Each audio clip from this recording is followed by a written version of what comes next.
ఉన్నాయి. ఒక చమురు ధర పెరిగిందంటే చాలు కేవలం పెట్రోల్ డీజిల్ మాత్రమే పెరగటం కాదు, దాంతోపాటు రవాణా ఖర్చులు పెరుగుతాయి. రవాణా ఖర్చులు పెరిగితే మన ఇంటికోడి పప్పులు, ఉప్పులు, కూరగాయలు ఇలా ఒక్కటేంటి ప్రతి దాని ధరలకు రెక్కలు వచ్చేస్తాయి. ఒకవైపు ఆల్రెడీ చూస్తున్నాం గ్యాస్ సంక్షోభం ఎలా కొనసాగుతుందో చూస్తున్నాం. దేశవ్యాప్తంగా ఎలాంటి ఆందోళనలు ఉన్నాయో, ఎప్పుడో మర్చిపోయిన కట్టెలపైలు మళ్ళీ తీసి కట్టెలపైలు ఉండాల్సిన సిచ్యువేషన్ కూడా మనం ప్రస్తుతం చూస్తున్నాం. ఇక రూపాయి విలువ పత్రం అలాగే కంటిన్యూ అవుతోంది. మరో ద్రవ్యోల్బణం. అసలు ఈ యుద్ధం మన వంటింటి బడ్జెట్ని ఎలా చిన్నాభిన్నం చేస్తోంది? కేంద్ర ప్రభుత్వం సామాన్యుని ఆదుకునేందుకు ఎలాంటి ప్రణాళిక తీసుకుంటుంది? ఇవి అంశాలపై డిబేట్ కంటిన్యూ చేద్దాం. డిబేట్లో మనతో పాటు జాయిన్ అవుతున్నారు రాధా రఘురాం పాత్రుని గారు, ఇంటర్నేషనల్ ట్రేడ్ ఎక్స్పర్ట్, మనకి జూమ్లో అందుబాటులోకి వచ్చారు. తిరుణ హరిశేష్ గారు, ఎనలిస్ట్, మనకి జూమ్లో జాయిన్ అయ్యారు. కాసేపట్లో మేజర్ శ్రీనివాస్ గారు, రిటైర్డ్ ఆర్మీ మేజర్ కూడా మనకి జాయిన్ అవుతారు.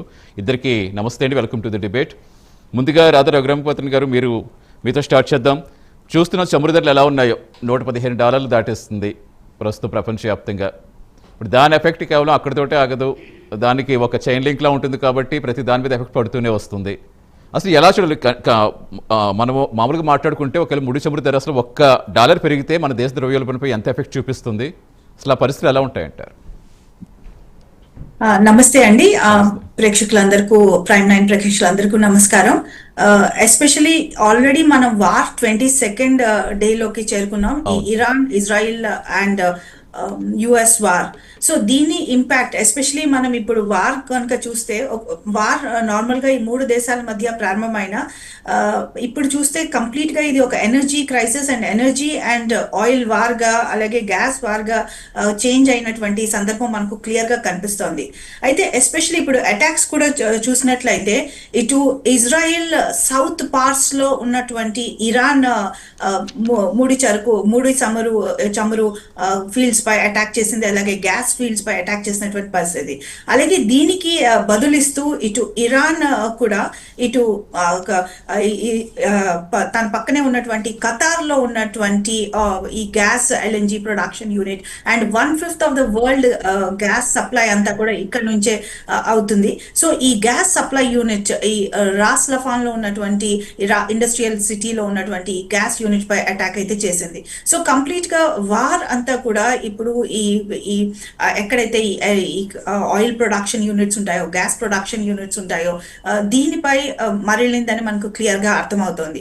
సో ఒక పక్క ఇటు స్ట్రెయిట్ ఆఫ్ హోర్మజ్ క్లోజర్ లో ఉంది. స్ట్రెయిట్ ఆఫ్ హోర్మజ్ లోని సెలెక్టివ్ గా భారత్ లేదంటే ఇరాన్ కి ఇటు చైనీస్ షిప్స్ కానీ, ఫ్రెండ్లీ నేషన్స్ అయినటువంటి చైనా కానీ, ఇలాంటి షిప్స్ ని మాత్రం అది సెలెక్టివ్ గా పంపిస్తున్నటువంటి సందర్భం కూడా మనకు క్లియర్ గా కనిపిస్తుంది. సో దీని యొక్క ఇంపాక్ట్ క్లియర్ గా ఇటు ఆయిల్ పైన, అలాగే ఎస్పెషలీ గ్యాస్ పైన కనిపిస్తున్నటువంటి సందర్భం.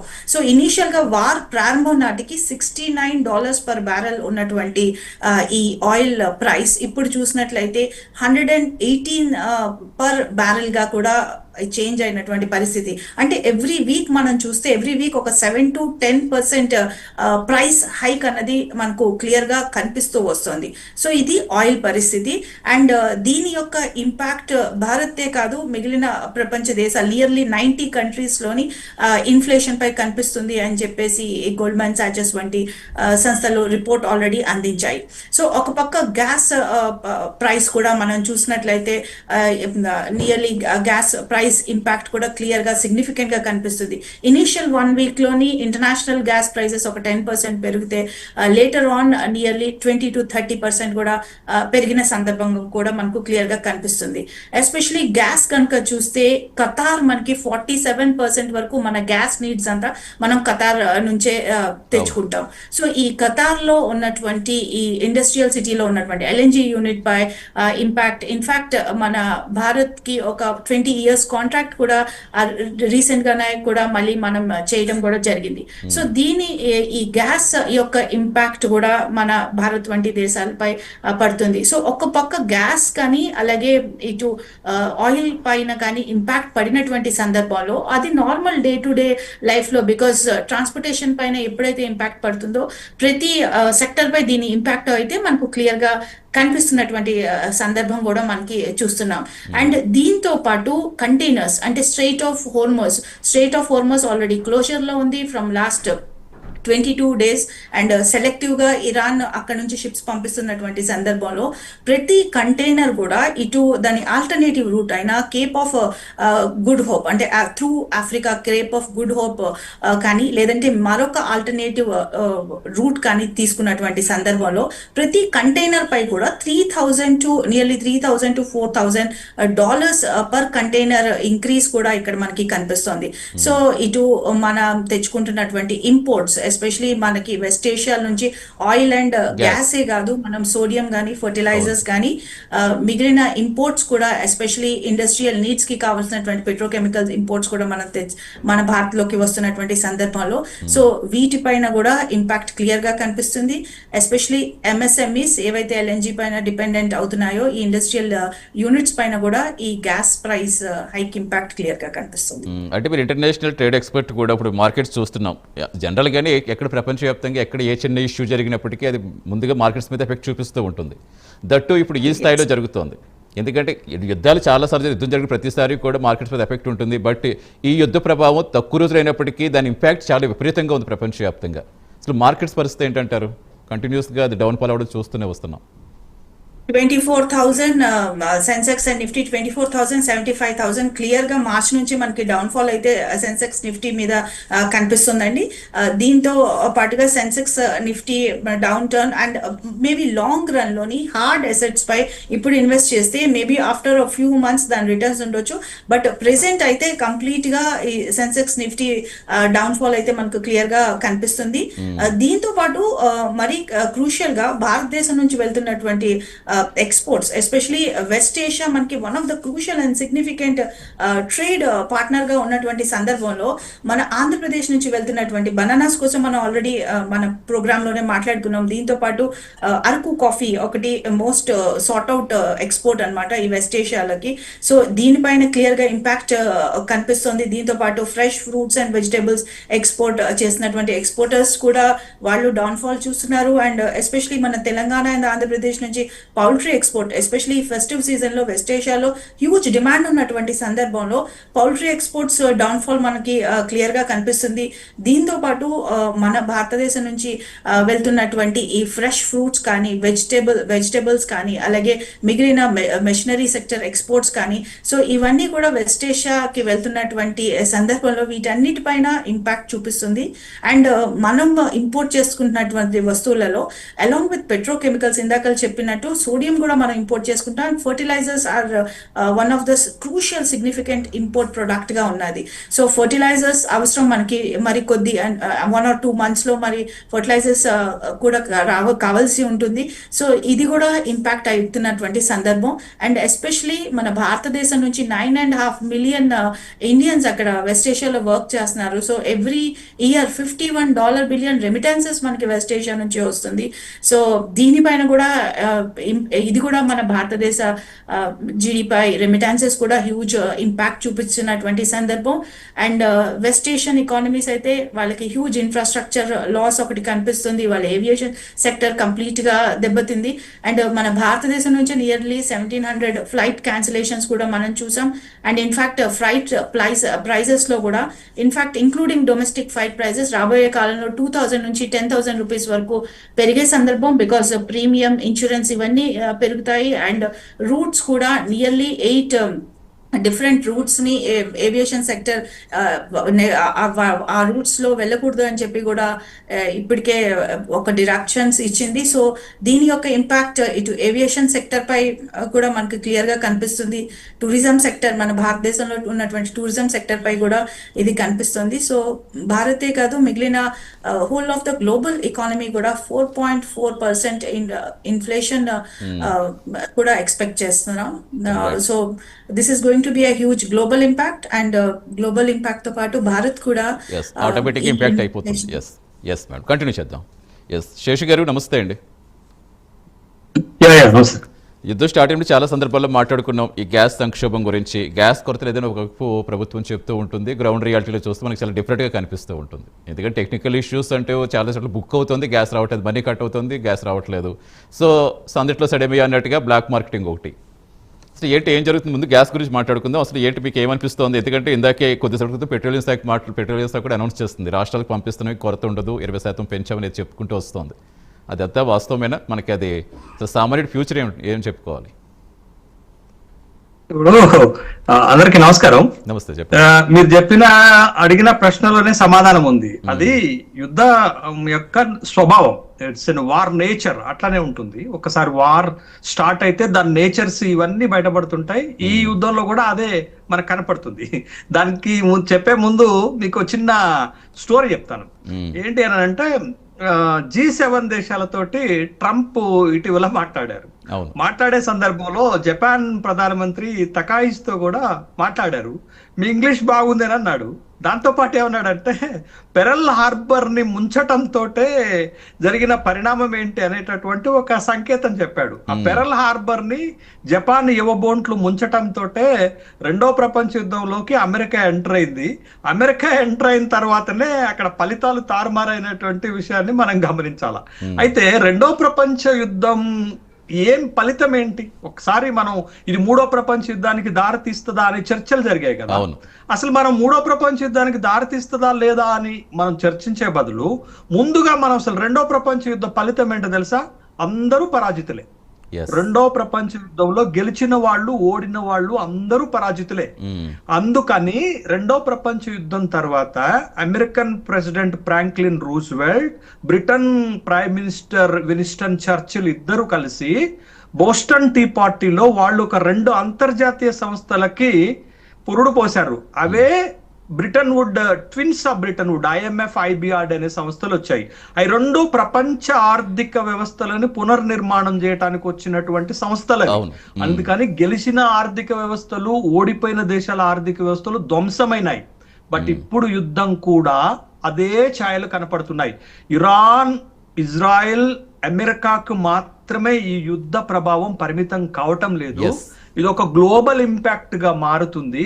ముఖ్యంగా ఇక్కడ నష్టం ఎవరికి జరుగుతుంది అని అంటే, ఈ పర్షియన్ గల్ఫ్ కంట్రీస్ తోటి, పర్షియన్ గల్ఫ్ సముద్ర జలాలతో వ్యాపారం చేసేటటువంటి అన్ని దేశాలపైన directly or indirectly or small or huge that effect ఖచ్చితంగా ఆ ప్రభావం పడుతుంది అనేది ఈ 22 రోజుల్లో మనకి చాలా స్పష్టంగా కనపడుతుంది. అదే శేషగిరి, ఇక్కడ మరో పాయింట్ ఏంటంటే ఇప్పుడు మనం అందరితోటి మంచిగా ఉంటాం, దౌత్యంగా పరంగానే వెళ్ళాలి, అందరితో శాంతియుతంగా ఉండాలని వెళ్తాం. కాబట్టి ఇరాన్ మనకు వెసులుబాటు ఇచ్చిన మన పరిస్థితి ఇప్పుడు మనకి ఎలా ఉందో సిచ్యువేషన్ గమనిస్తున్నాం. ఎక్కడో ఇరాన్లో యుద్ధం జరుగుతుంటే ఇక్కడ సామాన్యుడు ఎలా విలువలాడిపోతున్నాడు. మరి అసలు మిగతా కంట్రీస్ పరిస్థితి ఎలా ఉందంటారు? అంటే దేశాలు ఉంటాయి, పేద దేశాలు ఉంటాయి. పర్షియన్ గల్ఫ్ కంట్రీస్ తోటి, ఆ పర్షియన్ గల్ఫ్ సముద్ర జలాలతో పైట ఆధారపడి ఉన్నటువంటి అన్ని దేశాలకు ఎఫెక్ట్ జరుగుతుంది. బట్ ఈ యూరోపియన్ యూనియన్స్ కి, అమెరికన్ లాంటి కంట్రీస్ కొంచెం తక్కువ డిపెండెన్సీ ఉంటుంది కాబట్టి వాళ్ళకి ప్రభావం పడేసరికి కొంత టైం తీసుకుంటుంది. అంటే మొత్తానికి ఏదో ఒక టైంలో ప్రపంచం మొత్తం కూడా, ప్రపంచ ఆర్థిక వ్యవస్థలు కూడా నష్టపోయేటటువంటివి, లేకపోతే రెసెషన్ లోకి పడేటటువంటి అవకాశం ఉంటుంది. మీకు చిన్న ఎగ్జాంపుల్, భారత్ పైనే ఎందుకు ఇంత తీవ్రంగా పడుతుంది అనేటటువంటి దానికి ఒక చిన్న ఎగ్జాంపుల్ చెప్తాను నేను. ఇప్పుడు మనకి హార్మూజ్ స్ట్రైట్ ని క్లోజ్ చేసిన తర్వాత మళ్ళా మనకు ఓపెన్ చేశారు అనేటటువంటి విషయం, అంటే ఫ్రెండ్లీ నేచర్ లో భారత్ కి ఇరాన్ కు ఉన్నటువంటి సందర్భాల్లో ఆ స్ట్రైట్ ను ఓపెన్ చేస్తే మనకు వచ్చినటువంటి కంటైనర్స్ ఎన్ని అండి? ఒక శివాలికి వచ్చింది, ఒక నందాదేవ్ వచ్చింది, ఒక లడ్కి జడ్కి వచ్చినటువంటి సందర్భం ఉంది. కానీ ఇంకా 22 మనకి నౌకలు ఆ సముద్ర జలాల్లోనే ఉన్నటువంటి సందర్భం ఉంటే, ఆ మొత్తం 22 నౌకల్లో 16.7 లక్షల టన్నుల క్రూడ్ ఉంది, 3.2 లక్షల టన్నుల LPG ఉంది, 2 లక్షల టన్నుల LNG ఉంది.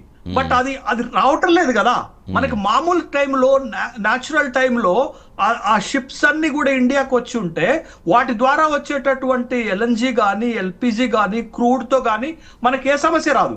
బట్ ఇప్పుడు అక్కడ అబ్స్ట్రక్ట్ అయినాయి కాబట్టి, అక్కడ ఆగిపోయినాయి కాబట్టి ఆ సమస్య వస్తుంది. రెండోది, నేను మీకు ఇంకొక కీలకమైనటువంటి అంశం చెప్తాను. ఇండియా స్టేటస్ ఏంటది? మీకు LPGలో కానీ, LNGలో కానీ, లేకపోతే క్రూడ్ లో కానీ ఇండియా స్టేటస్ ఏంటంటే, ప్రపంచంలోనే LPG వాడేటటువంటి దేశాల్లో India second status, second highest. China తర్వాత మనమే ఎక్కువ వాడతాం. మరి మనకు రాకపోతే సమస్య ఉంటుందా లేదా? ఇది Yes. పాయింట్ 1. పాయింట్ నెంబర్ 2, మనం క్రూడ్ దిగుమతి చేసుకునే దేశాల్లో 3rd పొజిషన్ లో ఉన్నాం. అంటే 3rd import country in the world. మనకి క్రూడ్ రాకపోతే ఆ ఇంపాక్ట్ పడుతుంది కదా. నేను అందుకే యుద్ధం స్టార్ట్ అయినటువంటి 4-5 రోజుల్లో మీకు ఎల్పిజితో ఎల్ఎన్జితో స్టార్ట్ అయినటువంటి crisis that automatically extend to the petroleum and diesel. అక్కడతో ఆగదండి. పెట్రోలియం డీజిల్ తర్వాత వాటిపైన డిపెండ్ అయి ఉండేటటువంటి అన్నిటిపైన ఫస్ట్ మీకు ట్రాన్స్పోర్ట్ మీద పడుతుంది, తర్వాత వాటితో నడిచేటటువంటి పరిశ్రమల పైన పడుతుంది, మ్యానుఫ్యాక్చరింగ్ పైన పడుతుంది. అది ఎక్స్టెంట్ అవ్వకుంటూ ఏమవుతుంది అని అంటే మనకి ఓన్లీ దిగుమతులే కాదు, మనం వాట్ అబౌట్ ఎక్స్పోర్ట్స్? మనం ఆ 10 గల్ఫ్ కంట్రీస్ కి మనం చేసేటటువంటి ఎక్స్పోర్ట్స్ ఏంటి? అవి ప్రమాదంలో పడవా? చాలా వెనక్కి రావడం కూడా చూస్తాం కదా, చాలా వెనక్కి రావడం కూడా చూసేస్తాం కదా. ఇంపోర్ట్స్ ఇంపాక్ట్ అవుతాయి, ఎక్స్పోర్ట్స్ ఇంపాక్ట్ అవుతాయి. At the same time third one problem కూడా వస్తుంది. 90 lakhs people are living in that Gulf countries. వాళ్ళలో ఇప్పటికే 2.6 లక్షల మంది ఇండియాకు వచ్చేసారు. బట్ ఈ ఇమిగ్రేషన్ కూడా ప్రాబ్లమ్స్ క్రియేట్ చేస్తుంది కదా. అందుకని ఒక యుద్ధం అనేది ఖచ్చితంగా అది ఆ కంట్రీస్ పైన డిపెండ్ అయినటువంటి వాళ్ళతోటి ప్రభావం పడుతుంది. ఇప్పుడు మనకి America big trade partner, but ఏదో ఒక సందర్భంలో మనకి ఇబ్బంది పడుతుంది. మనకి ఇజ్రాయెల్ తో కూడా మంచి సంబంధాలు ఉన్నాయి, మనకి ఇబ్బంది జరుగుతుంది. ఇప్పుడు చూడండి మీరు, నేను ఒక 3 అంశాలు చెప్తాను. పాయింట్ 1, ఇప్పటి వరకు జరిగినటువంటి డ్యామేజెస్ తో Gulf countries 13 lakhs crores loss వచ్చింది. 13 లక్షల కోట్ల రూపాయల నష్టం జరిగింది. అమెరికా పొజిషన్ చెప్తాను. అమెరికన్ పెంటగాన్ వాళ్ళు ఏం చేశారంటే సెనెట్ కి ఒక అప్పీల్ పెట్టారు. 18.5 లక్షల కోట్ల రూపాయలు ఇవ్వండి యుద్ధం చేయడానికి అని అన్నారు. అంటే అది అమెరికన్ ఎకానమీ మీద ప్రభావం పడితే కంట్రీస్ కూడా ప్రభావం పడుతుంది కదా. రెండోది వాళ్ళ యుద్ధం తీరు మారింది. మీరు మన మేడం ఇందాక అదే చెప్పారు, యుద్ధం తీరు మారింది. ఇంతకు ముందు యుద్ధం ఏం జరిగింది అని అంటే వాళ్ళు ఒక టార్గెటెడ్ ఏంటది సెక్యూరిటీ పోస్టుల మీద యుద్ధం చేశారు. బట్ ఇప్పుడు మొత్తం గల్ఫ్ కంట్రీస్ లో యుద్ధం తీరే విధంగా మారింది అని అంటే ఈ ఆయిల్ రీఫైనరీస్ పైన పెద్ద ఎత్తున అటాక్స్ జరుగుతున్నాయి. మీరు ఖతార్ లో ఉన్నటువంటి రసాలఫాన్ పైన జరిగింది అని అంటే అది ఏంటది? ప్రపంచంలోనే హైయెస్ట్ ప్రొడ్యూసర్ అది ఎల్ఎన్జిలో. అట్లాంటి వాటిపైన జరిగింది, కర్గ్ పైన జరిగింది, సౌత్ ఫోర్స్ పైన జరుగుతుంది, అరామ్కో పైన జరిగింది, కువైట్ పైన 2 అటాక్స్ జరిగాయి. అంటే ఈ యుద్ధం తీరు మారుతున్నప్పుడు మనకి ఖచ్చితంగా ఏం కనపడుతుందంటే ఆయిల్ రిఫైనరీస్ పైన దాడులు జరుగుతున్నాయి. ఇది ఫ్యూచర్ లో ఒక క్రైసిస్ వస్తుంది, ఒక స్కేర్సిటీ వస్తుంది, ఒక కొరత వస్తుంది. అది ఖచ్చితంగా భారతదేశం లాంటి క్రూడ్ ఇంపోర్ట్ కంట్రీస్ పైన పెద్దగా ప్రభావం పడుతుంది. మనం రష్యా నుండి దిగుమతి చేసుకున్నప్పటికి కూడా బట్ మనం 60% dependent on Gulf countries. But ఆ ప్రభావం ఖచ్చితంగా రష్యా పూడ్చలేదనే విషయాన్ని మనం గమనించాలా. ఇంకొక కీలకమైనటువంటి పాయింట్ మనం అబ్జర్వ్ చేయాలండి ఇక్కడ. ఏంటి అని అంటే ఇప్పటి వరకు ఇరాన్ ఏం చెప్తుంది? ఇది మేము కోరుకున్నటువంటి యుద్ధం కాదు, మా పైన రుద్దబడినటువంటి యుద్ధము, ఖచ్చితంగా మేము ఎదుర్కొని తీరుతామంటున్నారు. అమెరికన్ ప్రెసిడెంట్ ఒక మాట చెప్పారు యుద్ధం స్టార్ట్ అయిన 4-5 రోజుల తర్వాత. ఏం చెప్పారు తెలుసా? 4-5 వారాల్లో యుద్ధం ముగిసిపోతుంది అంటుంది. ఇప్పుడు ఆ పరిస్థితి కనపడుతుందా? చెప్పారు కదా, అనుకున్న సమయం కూడా పట్టదు, 1 వీక్ ముందే ముగించేస్తాం. అంత గ్లోబల్ ఎకానమీ దెబ్బతింటుంది. At the same time Indian economy పై కూడా ఇంపాక్ట్ పడుతుంది. ఆ ప్రభావాన్ని ఇప్పుడు మనం చూస్తున్నాం. ఖచ్చితంగా ఇండియాలో ఇప్పుడు గ్యాస్ ప్రాబ్లం ఉందా? అది రానున్న ఇంకొక 1-10 రోజుల తర్వాత పెట్రోలియం ప్రాబ్లం గా మారుతుంది. ఆ తర్వాత that automatically extend to the other sectors also. అంటే ముందు నుంచి ఎక్స్పెక్ట్ చేస్తుంది కూడా ఒకవేళ నిజంగా యుద్ధమే కనుక వస్తే అది హర్ముజ్ జలసంధి చాలా కీలకం కాబట్టి ఆయిల్ మీద ఎక్కువ ఇంపాక్ట్ ఉంటుంది అనుకున్నాం. కానీ ఎవరు ఎక్స్పెక్ట్ చేయనట్టుగా గ్యాస్ మీద పడిపోయింది స్టార్టింగ్ రావడం. ఇప్పుడు ఆయిల్ డెఫినెట్ గా మీరు చెప్పినట్టుగా ఆయిల్ మీద ఎక్కువ డిపెండెన్సీ కాబట్టి డెఫినెట్ గా దాని మీద ఖచ్చితంగా దాని ఎఫెక్ట్ ఉంటుంది. దాని ఎఫెక్ట్ పాటు అన్ని ఎఫెక్ట్స్ వస్తాయి. అంటే ముందుగా ఊహించలేదా? ఇప్పుడు రష్యా ఉక్రెయిన్ యుద్ధం స్టార్ట్ అయింది, దాని ఇంపాక్ట్ ఏదో అప్పుడు సందర్భంతో మాట్లాడుకునే కానీ మరి దాని ఇంపాక్ట్ పెద్దగా లేదు కాబట్టి ఎక్కువగా చర్చించుకున్నది లేదు. కానీ ఇది స్టార్ట్ అయిన సెకండ్ డే నుంచే చర్చకులు ఇరాన్ చేసినట్టు ఇరాన్ వ్యూహాత్మకంగా వెళుతుందా? అదొక పాయింట్ ఇక్కడ. మనం ట్రంప్ ఎప్పుడు కూడా చెప్పుకుంటూ వస్తున్నారు, మీరు అన్నట్టుగా 4 వారాలు ముగించేస్తామని చెప్పారు, అనుకున్న సమయం కూడా పట్టదు, 1 వారం ముందే ముగించేస్తామని చెప్పారు. ఇప్పుడు మళ్ళీ రీసెంట్గా ఈ రోజు కూడా లేదు ఇంకా ఇరాన్పై దాడులు ఆపేస్తామని చెప్తున్నారు. మరోవైపు ఏమో ఇజ్రాయెల్ మంత్రి ఏమో 22 నుంచి ఇంకా తీవ్రతరం చేస్తామని ఇజ్రాయెల్ మంత్రి చెప్తున్నారు. అసలు ఏంటి అక్కడ ఏం జరుగుతుంది అనుకోవాలి? ఇక ట్రంప్ ఈ రోజు మాట్లాడేది రేపు మాట ఉండదనేది వాస్తవం, ఎన్నోసార్లు గమనించాం అది. కానీ ఇప్పుడు దీని ప్రభావం అంత ఇంపాక్ట్ పడుతున్నప్పుడు అసలు ఏం జరుగుతుంది అనుకోవాలి? మీరు ఒక 2 క్వశ్చన్స్ అడిగారండి. ఒకటి, క్వశ్చన్ నెంబర్ 1 ఏంటంటే, మన ఇండియాలో మనం వాడేటటువంటిది దరిదాపు ప్రతి డే మనకి 55 లక్షల సిలిండర్లు కావాలా. బట్ దీన్ని అరేంజ్ చేయటం ఎంత క్రూషియల్ పాయింట్ అవుతుంది. తర్వాత మనం ఇండియాలో 33 crores ఎల్పిజి వాడేటటువంటి కన్జ్యూమర్స్ ఉన్నారు. దీన్ని అరేంజ్ చేయటం అనేటటువంటిది ఇట్స్ వెరీ డిఫికల్ట్.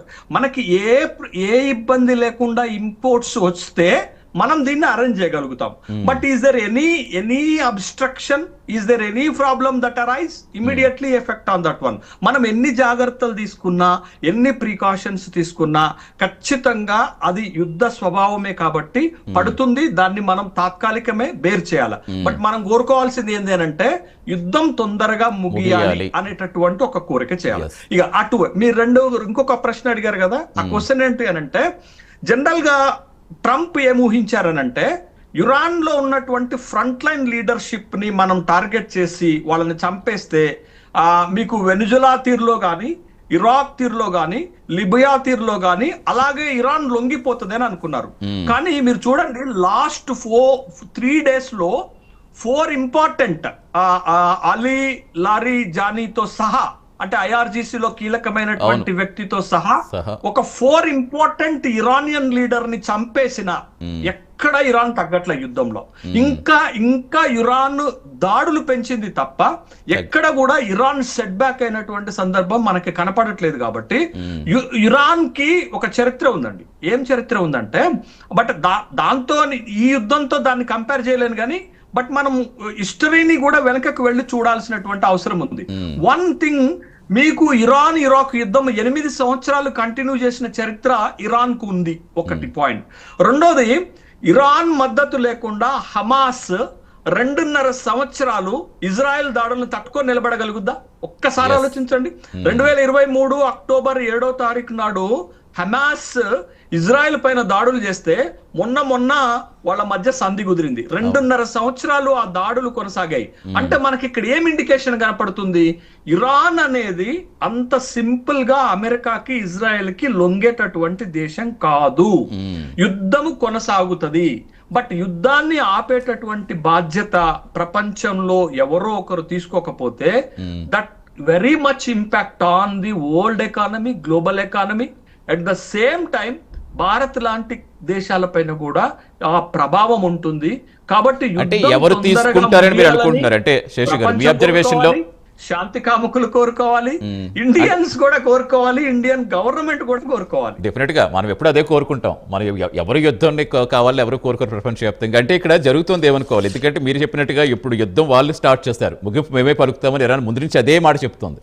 తర్వాత చాలా మంది కీలక నేతలు చనిపోయినప్పుడు ఎక్కడ కూడా వెనుకడుగు వేసింది కనిపించట్లేదు. ఇప్పుడు ఈ రోజు కూడా హిందూ మహాసముద్రంలో 2 క్షిపణులు ప్రయోగించడం ఓకే, అవి ఫెయిల్ అవ్వచ్చు, కానీ ప్రయత్నం మాత్రం చేస్తూనే ఉంది, ఎక్కడో చోట దాడులు చేస్తూనే ఉంది. అంటే ఇప్పుడు ఎవరు స్టాప్ చేస్తారనుకో, మరి ఇరాన్ స్టాప్ చేసే విధంగా ఎవరు ఫోర్స్ చేస్తారనుకోవచ్చు? ఇంకొక కీలకమైన అంశము, అసలు ఈ యుద్ధంని ఇరాన్ కొనసాగిస్తుందా, ఇజ్రాయెల్ అమెరికా కొనసాగిస్తుందా అనేది మనకు ఒకటి స్పష్టం కావాలి. హమాస్ లాంటి ఒక సంస్థ ఇరాన్ కు ఒక అప్పీల్ చేసింది. ఏం అప్పీల్ చేసింది అనంటే, గల్ఫ్ కంట్రీస్ పైన మీరు దాడి చేయకండి అని ఒక అప్పీల్ చేసినప్పటికి కూడా ఇరాన్ పదే గల్ఫ్ కంట్రీస్ పైన, గల్ఫ్ కంట్రీస్ లో ఉన్నటువంటి స్ట్రాటజిక్ పాయింట్స్ పైన, ఇప్పటి వరకు వాళ్ళు ఆయిల్ రిఫైనరీస్ మీదనే దాడులు చేస్తే వాళ్ళు నిన్న ఒక హెచ్చరిక చేశారు. ఇది ఆయిల్ రిఫైనరీస్ తోటే కాదు, ఇంకా పర్యాటక కేంద్రాల పైన, తర్వాత హోటల్స్ లాంటి స్ట్రాటజిక్ పాయింట్స్ పైన, పార్కుల పైన కూడా మేము దాడి చేస్తాము అనేటటువంటి ఒక బిగ్ వార్నింగ్ ఇచ్చారు. బట్ ఆ వార్నింగ్ ఏంటి అనంటే, యుద్ధాన్ని ఎక్స్టెండ్ చేయటానికి ఇరాన్ సిద్ధపడింది అనేటటువంటి విషయాన్ని మనం గమనించాలి. అందుకని అమెరికా ఈ యుద్ధాన్ని ఎంతకాలం కొనసాగించగలుగుతుంది? ఎట్ ద సేమ్ టైం మీకు 18.5 lakhs crores ని సెనెట్ ఇవ్వటానికి, అమెరికన్ సెనెట్ ఇవ్వటానికి సిద్ధంగా ఉందా? ఒకవేళ ఇవ్వకపోతే ట్రంప్ వైఖరి ఏంటి? పాయింట్ 1. పాయింట్ నెంబర్ 2, ట్రంప్ ఒక అప్పీల్ చేశాడు, హార్ముజ్ ని ఓపెన్ చేయటానికి మీకు G7 దేశాలు, నాటో దేశాలు సహకరించమంటే నాటో దేశాలు ఈ యుద్ధంలోకి రావటానికి సిద్ధంగా లేవు, ఇష్టంగా లేవు. ఎందుకనంటే ట్రంప్ చుట్టినటువంటి ఈ ప్రమాదాన్ని మనం ఎందుకు చుట్టుకోవాలి అనేటటువంటి వైఖరితో నాటో ఉంటే నాటోని పిరికి పందలు అంటున్నాడు. అంటే నాటో సహకారం లేకపోయినా నేను హార్మూజ్ ని ఓపెన్ చేయగలుగుతాను అనుకుంటున్నాడు. బట్ ఇప్పటికీ ట్రంప్ ఏదో విధంగా ఇరాన్ ని లొంగ తీసుకోవాలనుకుంటున్నాడు. ఇరాన్ ఏమనుకుంటుందంటే అమెరికాకి లొంగొద్దు, గట్టిగా ఫైట్ చేద్దాము అనేటటువంటి ధోరణితో వాళ్ళు ఉన్నారు. బట్ ఇద్దరు వెనకకు తగ్గినప్పుడు యుద్ధం ఎట్లా ఆగుతుంది అనేది చాలా ఒక కాంప్లెక్సిటీ, ఒక క్రూషియల్ క్వశ్చన్ గా మిగిలిపోతుంది. కాబట్టి డెఫినెట్ గా అంటే అదే అడుగుతున్నా శేషు గారు. ఒక ట్రంప్ ఏమో ఆపేస్తామని చెప్తున్నారు, మరోవైపు ఇజ్రాయెల్ రక్షణ మంత్రి ఏమో ఇజ్రాయెల్ కార్డు 20 నుంచి ఇంకా తీవ్రతరం చేస్తామని చెప్తున్నారు. అంటే వాళ్ళ మధ్య ఎందుకు అది కనిపించట్లేదు అనేది? నో మీకు గతంలో ఒక యుద్ధం స్టార్ట్ అయిన 10 రోజుల తర్వాత జరిగిన ఒక సంఘటన గుర్తు చేస్తాను. ఏంటి అనంటే ట్రంపే స్వయంగా ఈ మాట చెప్పారు. ఏం చెప్పారు అనంటే ఇప్పుడు ఇంకా ఇరాన్ లో చేయటానికి ఏమీ లేదు, ఇరాన్ లో కీలకమైనటువంటి నేతలందరినీ చంపేశాము, ఇది తాత్కాలిక సైనిక చర్య, యుద్ధం ముగించడానికి మేము ప్రయత్నం చేస్తామని చెప్పాడు. కానీ ఎందుకు కొనసాగిస్తున్నాడు అంటే ట్రంప్ లక్ష్యము ఐతుల్లా ఖొమైనీని చంపటంతో నెరవేరలేదు. బట్ ట్రంప్ కి ఇంకొక లక్ష్యం ఉంది. ఆ లక్ష్యం ఏంటి అంటే వెనిజువెలాలో ఎట్లయితే ఆ దేశం యొక్క పవర్ ని తన చేతుల్లోకి తీసుకున్నాడో ఇరాన్ తన చేతుల్లోకి వచ్చేదాకా కొనసాగించాలనేది ట్రంప్ లక్ష్యం. అంటే ఐతుల్లా ఖొమైనీకి సంబంధించినటువంటి పవర్స్ అన్నిటినీ ఇరాన్ నుండి తీసివేసి ఇరాక్ లాగా, లిబియా లాగా తన చేతుల్లోకి ఇరాన్ ని తీసుకునేదాకా తను ఈ స్ట్రైట్స్ ని కొనసాగించేటటువంటి ధోరణితో ఉన్నాడు. బట్ తనకి అవకాశాలు కూడా కలిసి రావట్లే. నాటో సహకరించట్లేదు. తర్వాత ఇప్పుడు సెనెట్ డబ్బులు రిలీజ్ చేయాలి. బట్ ఇన్ని ప్రతికూలతల మధ్య ట్రంప్ ఇరాన్ ని ఎంత మేరకు లొంగ తీసుకోగలుగుతాడు అనేది మనకి టైం విల్ బి డిసైడ్. మీరు ఇంకొకటి, ఇరాక్ ని తన స్వాధీనంలోకి తీసుకోవడానికి 26 days పట్టింది అమెరికన్ ప్రెసిడెంట్ కి. బట్ ఇరాక్ లో ఉన్న పొజిషన్ ఇరాన్ లో లేదు. ఇరాన్ లొంగిపోవటానికి సిద్ధంగా లేదు. ఇరాక్ చేతులు ఎత్తేసింది. ఎప్పుడైతే మీకు సద్దాం హుసేన్ పట్టుబడ్డాడో, దాక్కొని ఉన్నాడో, అధికారం నుంచి పలాయనం చిత్తగించాడో, అక్కడ వాళ్ళు లొంగిపోయారు. కానీ ఇరాన్ చూడండి, శుక్రవారం నాడు నౌరోజీ అంటే పర్షియన్ నూతన సంవత్సరం ప్రారంభమైన రోజు కూడా దాడులు జరిగితే ఐతుల్లా ఖొమైనీ కుమారుడు ముస్తాబా ఒక వీడియో రిలీజ్ చేశారు. అది పాతదా కొత్తదా అనే చర్చ కూడా జరుగుతుంది. కానీ బట్ దాంట్లో ఇరాన్ చాలా ధైర్యంగా అమెరికాను ఎదుర్కొంటుంది అనేటటువంటి ఒక మాట చెప్తూ ఇరాన్ ఇలానే పోరాడాలనేటటువంటి ఒక ధైర్యాన్ని కూడా ఇచ్చాడు. బట్ ఆ సందేశం ఏం కనపడుతుంది మనకి? ఆ సందేశం ఏం ఇండికేట్ చేస్తుంది? కంటిన్యూ చేద్దాం శేషి గారు. మనతో పాటు ఇజ్రాయెల్ నుంచి సోమ రవి గారు జాయిన్ అయ్యారు. నమస్తే రవి గారు. కంటిన్యూ చేద్దాం రవి గారు. ఇక్కడ ఇండియా పరిస్థితి ఎలా ఉందో మేము చెప్తున్నాం, ఇజ్రాయెల్ అసలు సిచ్యువేషన్ ఎలా ఉందో మీరు చెప్తున్నా. షార్ట్ బ్రేక్ తీసుకుని వస్తాను. ప్రైమ్ డిబేట్లో షార్ట్ బ్రేక్ తీసుకుందాం. Stay with us. మన ఇంటి గడపను తాకుతోంది. ఇరాన్ ఇజ్రాయెల్ మధ్య ఉద్రిక్తతలు ఎలా ఉన్నాయో మనకు తెలిసిందే. అంతర్జాతీయ మార్కెట్లో ముడి చమురు ధరలు కూడా అంతే స్థాయిలో ఆకాశాన్ని నట్టుతున్నాయి. ఒక చమురు ధర పెరిగిందంటే చాలు కేవలం పెట్రోల్ డీజిల్ మాత్రమే పెరగటం కాదు, దాంతోపాటు రవాణా ఖర్చులు పెరుగుతాయి. రవాణా ఖర్చులు పెరిగితే మన ఇంటికోడి పప్పులు, ఉప్పులు, కూరగాయలు ఇలా ఒక్కటేంటి ప్రతి దాని ధరలకు రెక్కలు వచ్చేస్తాయి. ఒకవైపు అటు చూస్తున్నాం, గ్యాస్ సంక్షోభం ఎలా కొనసాగుతుందో చూస్తున్నాం. దేశవ్యాప్తంగా ఎలాంటి ఆందోళనలు ఉన్నాయో, ఎప్పుడో మర్చిపోయిన కట్టెలపైలు మళ్ళీ తీసి కట్టెలపైలు ఉండాల్సిన సిచ్యువేషన్ కూడా మనం ప్రస్తుతం చూస్తున్నాం. ఇక రూపాయి విలువ పత్రం అలాగే కంటిన్యూ అవుతోంది. మరొక ద్రవ్యోల్బణం. అసలు ఈ యుద్ధం మన వంటింటి బడ్జెట్ని ఎలా చిన్నాభిన్నం చేస్తోంది? కేంద్ర ప్రభుత్వం సామాన్యుని ఆదుకునేందుకు ఎలాంటి ప్రణాళిక తీసుకుంటుంది? ఇవి అంశాలపై డిబేట్ కంటిన్యూ చేద్దాం. డిబేట్లో మనతో పాటు జాయిన్ అవుతున్నారు రాధా రఘురామ్ పాత్రుని గారు, ఇంటర్నేషనల్ ట్రేడ్ ఎక్స్పర్ట్, మనకి జూమ్లో అందుబాటులోకి వచ్చారు. తిరుని హరిశేష్ గారు, ఎనలిస్ట్, మనకి జూమ్లో జాయిన్ అయ్యారు. కాసేపట్లో major Srinivas, retired army major కూడా మనకి జాయిన్ అవుతారు. ఇద్దరికి నమస్తే అండి, వెల్కమ్ టు ది డిబేట్. ముందుగా రాధా రఘురామ్ పాత్రుని గారు, మీతో స్టార్ట్ చేద్దాం. చూస్తున్న చమురు ధరలు ఎలా ఉన్నాయో, $115 దాటేస్తుంది ప్రస్తుతం ప్రపంచవ్యాప్తంగా. ఇప్పుడు దాని ఎఫెక్ట్ కేవలం అక్కడితోటే ఆగదు, దానికి ఒక చైన్ లింక్లా ఉంటుంది కాబట్టి ప్రతి దాని మీద ఎఫెక్ట్ పడుతూనే వస్తుంది. అసలు ఎలా చూడాలి? మనము మామూలుగా మాట్లాడుకుంటే ఒకవేళ ముడి చమురు ధర అసలు $1 పెరిగితే మన దేశ ద్రవ్యోల్బణపై ఎంత ఎఫెక్ట్ చూపిస్తుంది? అసలు ఆ పరిస్థితులు ఎలా ఉంటాయంటారు? నమస్తే అండి ప్రేక్షకులందరికీ, ప్రైమ్ 9 ప్రేక్షకులందరికీ నమస్కారం. ఎస్పెషలీ ఆల్రెడీ మనం వార్ 22nd డేలోకి చేరుకున్నాం. ఈ Iran, Israel and US war. So దీని ఇంపాక్ట్ ఎస్పెషలీ మనం ఇప్పుడు వార్ కనుక చూస్తే, వార్ నార్మల్గా ఈ మూడు దేశాల మధ్య ప్రారంభమైన ఇప్పుడు చూస్తే కంప్లీట్గా ఇది ఒక energy crisis and energy and oil వార్గా అలాగే గ్యాస్ వార్గా చేంజ్ అయినటువంటి సందర్భం మనకు క్లియర్గా కనిపిస్తోంది. అయితే ఎస్పెషలీ ఇప్పుడు అటాక్స్ కూడా చూసినట్లయితే ఇటు ఇజ్రాయిల్ సౌత్ పార్ట్స్లో ఉన్నటువంటి ఇరాన్ ముడి చమురు ఫీల్డ్స్ పై అటాక్ చేసింది, అలాగే గ్యాస్ ఫీల్డ్స్ పై అటాక్ చేసినటువంటి పరిస్థితి. అలాగే దీనికి బదులిస్తూ ఇటు ఇరాన్ కూడా ఇటు తన పక్కనే ఉన్నటువంటి ఖతార్ లో ఉన్నటువంటి ఈ gas LNG production unit and 1/5 of the world gas supply అంతా కూడా ఇక్కడ నుంచే అవుతుంది. సో ఈ గ్యాస్ సప్లై యూనిట్ ఈ రాస్ లఫాన్ లో ఉన్నటువంటి ఇండస్ట్రియల్ సిటీలో ఉన్నటువంటి గ్యాస్ యూనిట్ పై అటాక్ అయితే చేసింది. సో కంప్లీట్ గా వార్ అంతా కూడా ఇప్పుడు ఈ ఎక్కడైతే ఈ ఆయిల్ ప్రొడక్షన్ యూనిట్స్ ఉంటాయో, గ్యాస్ ప్రొడక్షన్ యూనిట్స్ ఉంటాయో దీనిపై మరలిందని మనకు. Welcome back. ఎస్ రవి గారు, అసలు ఇండియాకి యుద్ధంతో ఎటువంటి సంబంధం లేదు, అయినప్పటికీ ఇరాన్ ఇజ్రాయెల్ మీద జరుగుతున్న యుద్ధ ప్రభావం మనకి ఇక్కడ ఎలాంటి ఇంపాక్ట్ చూపిస్తుందో, ఒక గ్యాస్ కొరతతో ఇలా అల్లాడిపోతుంటే రేపు ఒకవేళ ఆయిల్ రేట్లు పెరిగితే ఇంకెలా పరిస్థితులు ఉంటాయో ఊహించలేం. సరే, ఇక్కడ ఇలా సిచ్యువేషన్ ఉంటే అసలు మీరు ఇప్పుడు ఇజ్రాయెల్లో ఉన్నారు, అసలు మీరున్న ప్లేస్ సేఫ్గానే ఉందా? డైలీ సైరన్ మోతలు ఇవన్నీ అనిపిస్తారు, అసలు మీకు ఎలా అనిపిస్తుంది? ప్రస్తుతం అక్కడ పరిస్థితి ఎలా కనిపిస్తోందండి? ప్రతిరోజు కూడా మిసైల్స్ వస్తా ఉన్నాయి, బాలిస్టిక్ మిసైల్స్ సైరన్స్ వస్తా ఉన్నాయి. అది రొటీన్ గా గత దాదాపు 20-25 రోజులు నడుస్తూ ఉన్నది. కొత్త మార్పు అంటే ఏం లేదు. కాకపోతే మనం కొంచెం ఎక్కువ అలర్ట్ గా ఉండాల్సిన పరిస్థితి ఉంది. ఎందుకంటే బాలిస్టిక్ మిసైల్ యొక్క ప్రభావ తీవ్రత ఎక్కువగా ఉంటుంది కాబట్టి ఎక్కువ అలర్ట్ గా ఉండాల్సి వస్తుంది. మొన్ననే 2-3 days బ్యాక్ ఒక ఇజ్రాయలీ ఇద్దరు వాళ్ళు చనిపోయారు, ఓల్డ్ పీపుల్. కాబట్టి కొంచెం అలర్ట్ గా ఉండాలి అంతే తప్ప కానీ భయపడాల్సిన పరిస్థితులు కానీ ఎలాంటి ఇబ్బంది లేదు.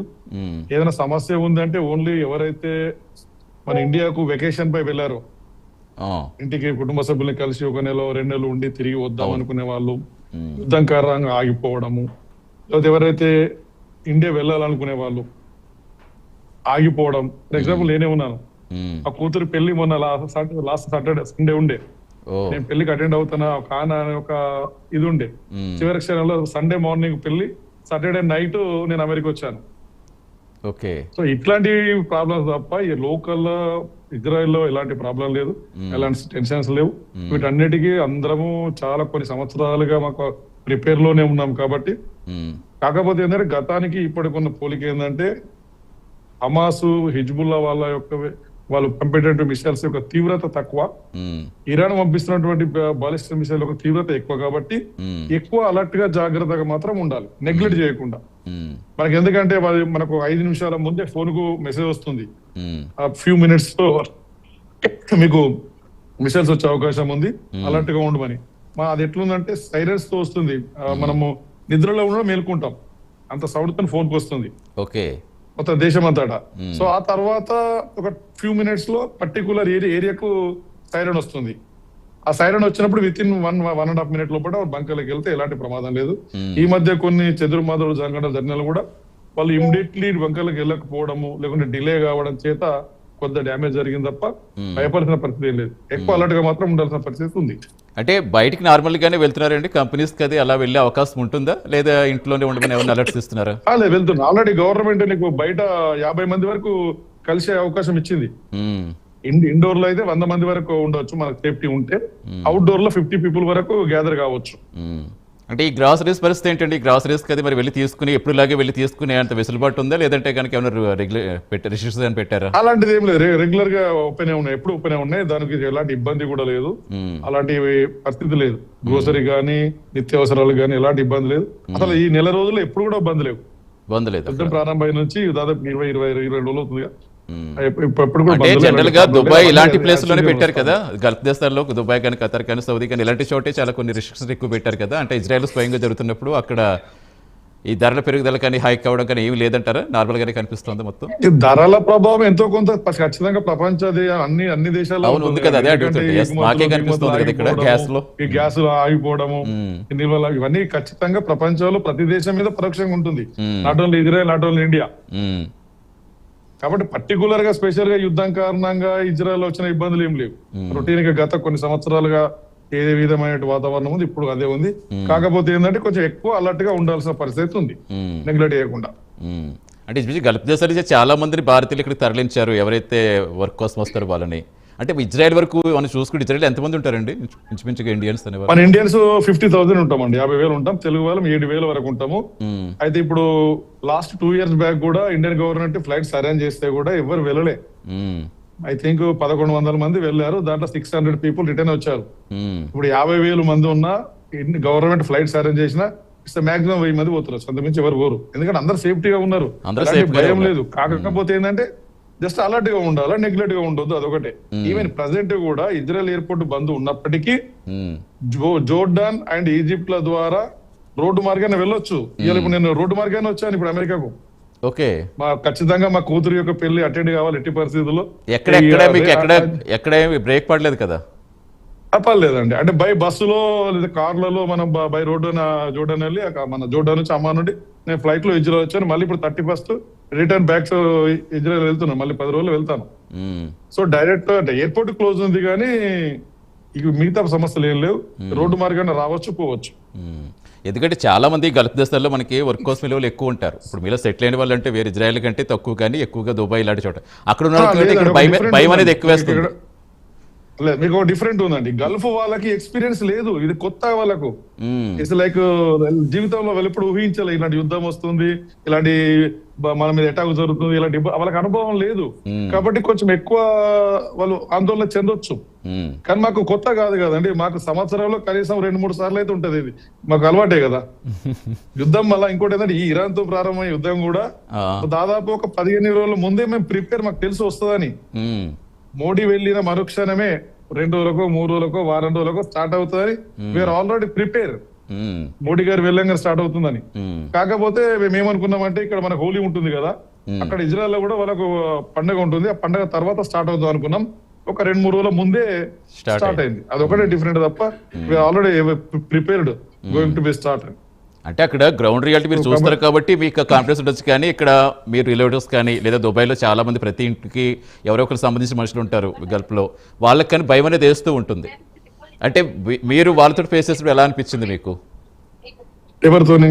మన ఇండియన్స్ తోటి, మన ఇవి చుట్టాలు ఉంటారు, ఎవరైనా ఉంటారు, ఎక్కువగా వెళ్ళాలంటే భయపడుతుంటే అలా అనిపించిందా? మీరు ధైర్యం చెప్పడమే సరిపోయిందా? అసలు భయపడితే కదా ఎవరన్నా. అదే మీరు పడట్లేదు, అదే అంటున్నాను. మీరు అక్కడ ఉన్నారు కాబట్టి మీకు యుద్ధం అనేది కామన్ అయిపోయింది. మా బంధువులు రిలేటివ్ కూడా వాళ్ళకి తెలుసు కదా. ఇంకోటి అండి గుర్తుంచుకోండి, ఇజ్రాయెల్ ఎవరైతే వస్తున్నారో ఇజ్రాయెల్ వచ్చే ముందే అవగాహనతో వస్తారు. ఓకే, ఇజ్రాయెల్ పని విధానం ఎలా ఉంటుంది, సాలరీస్ ఎంత వస్తుంది, యుద్ధం జరిగినప్పుడు ఏం చేయాలి, అవన్నీ అవగాహనతోనే వస్తారు. అవగాహన లేకుండా ఎవరు రారు. ఇంకోటి అంటే ఇజ్రాయెల్ కు వచ్చే వాళ్ళు ఇక్కడ ఆల్రెడీ వాళ్ళ ఏరియా వాళ్ళు, వాళ్ళ బంధువులు, మిత్రులు ఎవరైనా ఉన్న వాళ్ళే వస్తారు.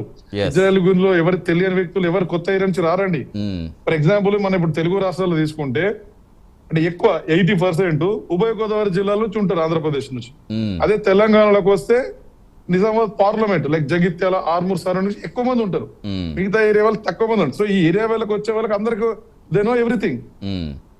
అంటే గవర్నమెంట్ పరంగా సెక్యూరిటీ బాగా ఇస్తుందని చెప్తారా? అక్కడ సెక్యూరిటీ బాగా ఇస్తుంది, మీకు రక్షణ అనేది బాగా కల్పిస్తుందని చెప్పుకోవాలా? ఇలాంటి యుద్ధాలు కామన్ నేను చెప్తున్నాను ఒకటి, మనము మన ఫోన్ కు వచ్చే అలర్ట్ ని, సైరన్స్ ని గమనిస్తూ విత్ ఇన్ ఇమిడియట్ 1.5 minute లోపల మనము బంకర్లోకి వెళ్ళిపోతే ఎలాంటి ప్రాబ్లం లేదు. పనులన్నీ కూడా యథావిధిగా కొనసాగుతూ ఉంటాయి, ఏది ఆగదు. ఇది ఒక బ్రేక్ లాగా మనం పనులు ఉన్నప్పుడు టీ బ్రేక్ తీసుకున్నట్టు ఇది ఒక బ్రేక్ అనుకోండి. అంటే ఈ 22 days లో ఎన్నిసార్లు వెళ్ళారు అలా? మీ 22 days లో మీ ఉన్న ఏరియాకి ఎన్నిసార్లు అలర్ట్స్ వచ్చాయి? ఎన్నిసార్లు మీరు మీ ఎక్స్పీరియన్స్ డైలీ వెళ్తారు? ఓకే, డైలీ వస్తాం. డైలీ ఈవెన్ మేము ఉన్న ఏరియాకు నేనుండే అపార్ట్మెంట్ కు ఐ థింక్ 150 నుంచి 200 మీటర్ల దూరంలోనే ఇద్దరు చనిపోయారు. అయ్యో, ఓకే. 200 మీటర్ల దూరంలోనే. ఎందుకంటే వాళ్ళు కొంచెం ఓల్డ్ పీపుల్, ఇమ్మీడియట్లీ వాళ్ళు బంకర్లోకి వెళ్ళడంలో కొంచెం డిలే అయింది. యంగ్ వాళ్ళైతే కొంచెం ఫాస్ట్ గా వెళ్ళిపోతారు కదా.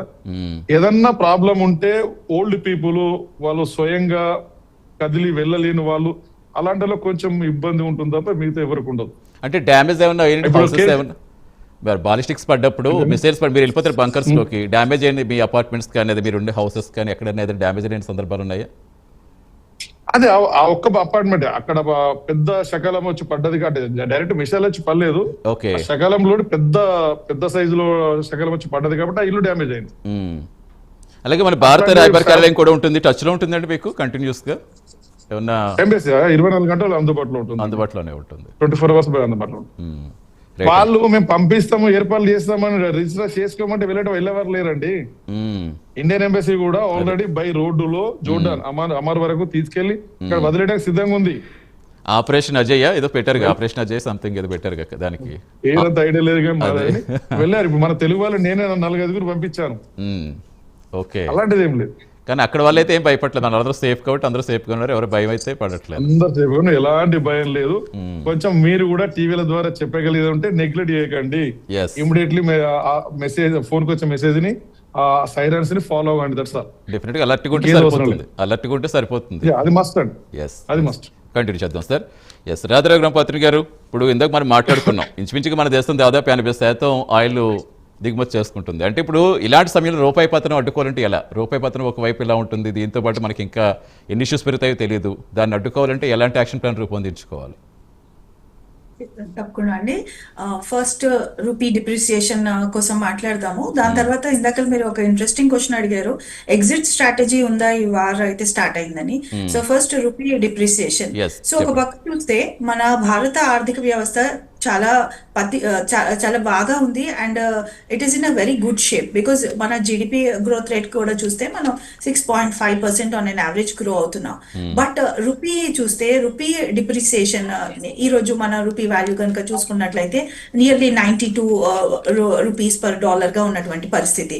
అయితే ఈ రూపీ డిప్రిసియేషన్ అలాగే రూపీ వాల్యూ అన్నది మన ఇంటర్నేషనల్ ఎక్స్పోర్ట్స్ కానీ అలాగే మనం చేసుకుంటున్నటువంటి ఇంపోర్ట్స్ అంటే మోస్ట్లీ ఎక్స్టర్నల్ ఫ్యాక్టర్స్ పై ఆధారపడి ఉంటుంది. ఎక్స్టర్నల్ ఫ్యాక్టర్స్ అంటే లార్జ్లీ మన భారతదేశం ఏంటి ఎక్స్పోర్ట్ చేస్తుంది అలాగే ఏంటి ఇంపోర్ట్ చేస్తుంది, దీంతో పాటు డైరెక్ట్ ఇన్వెస్ట్మెంట్స్ మన భారతదేశంలోకి ఫారెన్ డైరెక్ట్ ఇన్వెస్ట్మెంట్స్ ఎలా వస్తున్నాయి. సో దీనిపై ఎక్స్టర్నల్ ఫ్యాక్టర్స్ పై ఆధారపడి ఉంటుంది. సో లార్జ్లీ మన భారతదేశం చూస్తే మన డొమెస్టిక్ డిమాండ్ బాగుంది అండ్ భారతదేశంలో we have a huge domestic demand. So GDP growth rate అనేది ఇంటర్నల్ ఫ్యాక్టర్స్ పై లార్జ్లీ ఆధారపడి ఉంటుంది. సో ఈ ఎక్స్టర్నల్ ఫ్యాక్టర్స్ ఉంటే ఎస్పెషలీ మన డాలర్ వాల్యూలో కనుక చూస్తే demand for dollar and supply of dollar అలాగే మనం ఎక్స్పోర్ట్ చేస్తే మనం ఎక్స్పోర్ట్ ద్వారా మన భారతదేశంలోకి ఫారెన్ కరెన్సీ ఇన్ఫ్లో ఎలా ఉంటుంది అలాగే ఫారెన్ డైరెక్ట్ ఇన్వెస్ట్మెంట్స్ ఎలా ఉంటున్నాయి. సో ఎక్స్టర్నల్ ఫ్యాక్టర్స్ పై ఆధారపడిన కారణంగా ఇప్పుడు చూస్తే మనం external factors and international scenario global scenario కూడా అంత బాలేనటువంటి పరిస్థితిలో దీని డైరెక్ట్ ఇంపాక్ట్ రూపీ పై ఇంపాక్ట్ పడుతుంది అనడంలో ఏమాత్రం సందేహం లేదు. బికాస్ చూస్తే మనం గ్యాస్ కానీ ఆయిల్ కానీ అలాగే గోల్డ్ అండ్ జ్యువెలరీ కానీ సో గోల్డ్ ఇంపోర్ట్స్ కూడా మన భారతదేశంలో ఎక్కువ ఉంటుంది. సో ఎస్పెషలీ మన బ్యాలెన్స్ ఆఫ్ పేమెంట్స్ పైన ఎక్కువ భారం పడేది oil imports and gold imports. So ఈ రెండిటి పరిస్థితి ఇంటర్నేషనల్ ప్లాట్ఫామ్స్ లో అండ్ ఇంటర్నేషనల్ ఎకానమీలో బాలేనంత కాలం మన దీనిపై డైరెక్ట్ ఇంపాక్ట్ మన రూపీ డిప్రిసియేషన్ పై పడుతుంది. సో దీని కారణంగానే మన రూపీ డిప్రిసియేషన్ అనేది మనకి జరుగుతూ వస్తుంది. బట్ ఒక్కసారి మేబీ ఫార్చునేట్లీ వార్ ఎండ్ అయినటువంటి పరిస్థితిలో గ్రాడ్యువల్ గా మన రూపీ మళ్ళీ తిరిగి పుంజుకుంటుంది అనడంలో మాత్రం ఏమాత్రం సందేహం లేదు. సో అంటే వార్ ఇంపాక్ట్ అయితే మనకి ఆయిల్ మీద గ్యాస్ మీద, అప్పుడు గోల్డ్ ఇంపాక్ట్ కూడా రూపీ మీద చూపించింది కాబట్టి ఇప్పుడు గోల్డ్ కూడా ఇంకా అలాగే కంటిన్యూ అవుతుంది అంటారా? ఏమన్నా ఎక్కడైనా మనకి ఏమన్నా కొంచెం తగ్గి ఏమన్నా కనికరం చూపిస్తుంది అనుకోవచ్చా? ఈ రెండు గ్యాస్ అండ్ ఆయిల్ అలాగే గోల్డ్ అండ్ మిగిలిన హార్డ్ మెటల్స్ పైన కూడా క్లియర్ గా వార్ ఇంపాక్ట్ అయితే ఉంటుంది అనడంలో ఏ మాత్రం సందేహం లేదు. బికాస్ మిడిల్ ఈస్ట్ మనకి ఎక్కువ గోల్డ్ జ్యువెలరీ కానీ and gold and diamond imports కానీ మనం లార్జ్లీ చేసుకుంటుంది ఈ వెస్ట్ ఏషియా నుంచి. అండ్ అవి అక్కడ నుంచి మనం రా ఇంపోర్ట్ చేసుకొని దాన్ని మనం ప్రాసెస్ చేసి తిరిగి మనం ఎక్స్పోర్ట్ చేయాల్సినటువంటి పరిస్థితి. సో ఇప్పుడు వెస్ట్ ఏషియా నుంచి కూడా ఇంపోర్ట్స్ బాగా తగ్గిన ముఖంలో సో దీని యొక్క ఇంపాక్ట్ ఇటు రూపీ పైన కానీ అండ్ భారత్ ఎకానమీ పైన కానీ కొద్ది రోజులు ఉంటుంది, కొద్ది నెలల పాటు ఉంటుంది అని మనం ఇక్కడ అంచనా వేయొచ్చు. రైట్ అండి. నెక్స్ట్ ఇందాకలో ఒక ఇంట్రెస్టింగ్ ఇష్యూ మీరు అడిగారు, ఎగ్జిట్ స్ట్రాటజీ. Yes. సో ఈ ఎగ్జిట్ స్ట్రాటజీ అండ్ ఈ వార్ ఎగ్జిట్ స్ట్రాటజీ, ఇటు నా ఆలోచన ప్రకారం ఈ ఎగ్జిట్ స్ట్రాటజీ అనేది ఇటు ట్రంప్ దగ్గర కానీ లేదా ఇరాన్ దగ్గర కానీ ఇద్దరి దగ్గర ఎగ్జిట్ స్ట్రాటజీ అన్నది లేదు. బికాస్ ఇనీషియల్ గా వార్ ప్రారంభమైన పరిస్థితుల్లో ఇరాన్ ఆబ్జెక్టివ్స్ ఇటు nuclear weapon and nuclear infra ఇటు ఇరాన్ దగ్గర ఉన్నాయి అని ఇజ్రాయిల్ వార్ స్టార్ట్ చేసింది, ఆర్ మేబీ గ్రేటర్ ఇజ్రాయిల్ కూడా తన మైండ్ లో ఉంది అని మనం అనుకోవాలి.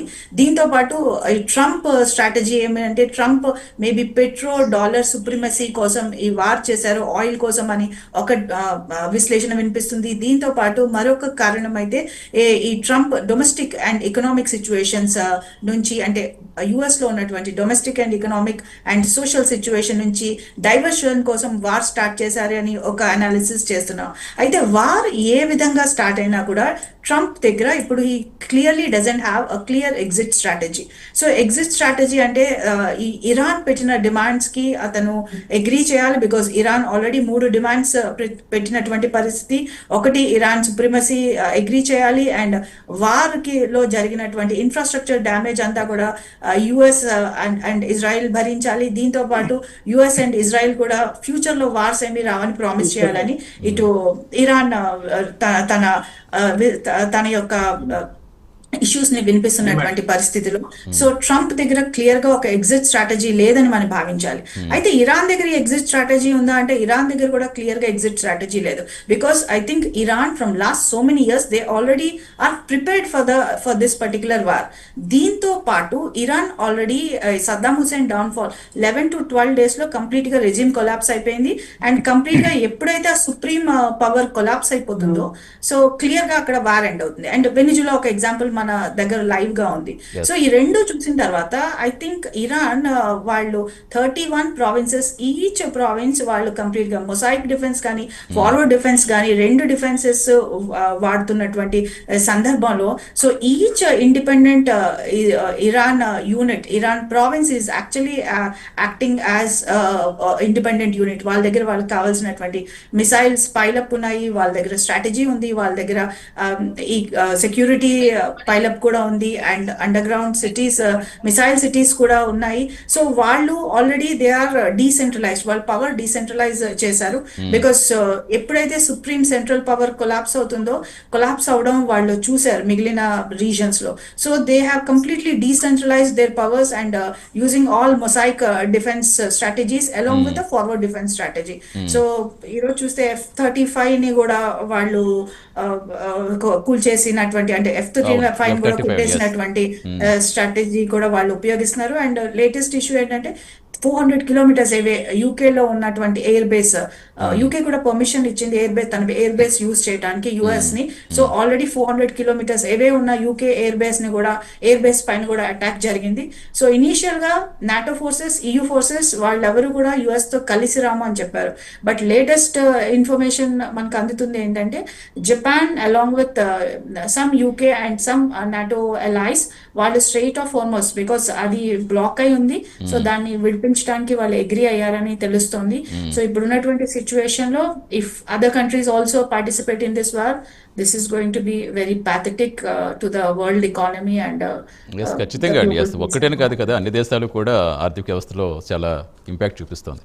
శేషు గారు, ఇప్పటికే గ్యాస్ సిలిండర్, కరెంటు బిల్లులు ఇలా ఒకటి కాదు, ఇక రేపు పొద్దున్న ఆయిల్ కూడా పెరిగిపోతే దాన్ని బట్టి ఇంకేం రేట్లు పెరిగిపోతాయో, ఇంకా సామాన్యుడు మరి ఎలా మోయగలడు, అసలు యుద్ధం ఇలాగే కంటిన్యూ అయితే ఆగిపోవాలని అందరూ కోరుకుంటాం. ఒకవేళ ఇన్ కేసు కంటిన్యూ అయితే నిజంగా ఎఫెక్ట్ ఇంకెంతలా పడుతుంది, అది తగ్గించే విధంగా ఇక బ్లాక్ మార్కెటింగ్ ఎలాగా కనిపిస్తుంది మనకి, ఇమీడియట్గా వాళ్ళు ఎవరికి వాళ్ళు క్యాష్ చేసిన పరిస్థితి కనిపిస్తుంది. వీటన్నిటిని అరికట్టాలంటే ఇప్పుడు ప్రస్తుతం ప్రభుత్వం ముందున్న ప్రణాళిక ఏంటి, ఎలా వెళితే సామాన్యుడు కాస్త ఆదుకునే వాళ్ళు అవుతారు? ఇప్పుడు ఎల్పిజి ప్రాబ్లము ఎంత క్రియేట్ అయిందో మనం చూస్తున్నాం. మన వంటింట్లో ఇప్పుడు సిలిండర్ స్కార్సిటీ వస్తుంది. ఇంతకుముందు బుక్ చేయడంలోనే 15 రోజుల్లో వచ్చేది, ఇప్పుడు అది 25 days కి వెళ్ళిపోయింది. రూరల్ ఏరియాస్ లో 45 days కి ఇంక్రీజ్ చేసినటువంటి సందర్భం. అదే ఆ సమస్య మనకైతే ఎదురవుతుంది. దానివల్ల మనం ఇబ్బంది పడుతున్నాం అనే విషయం గమనించాలి కదా.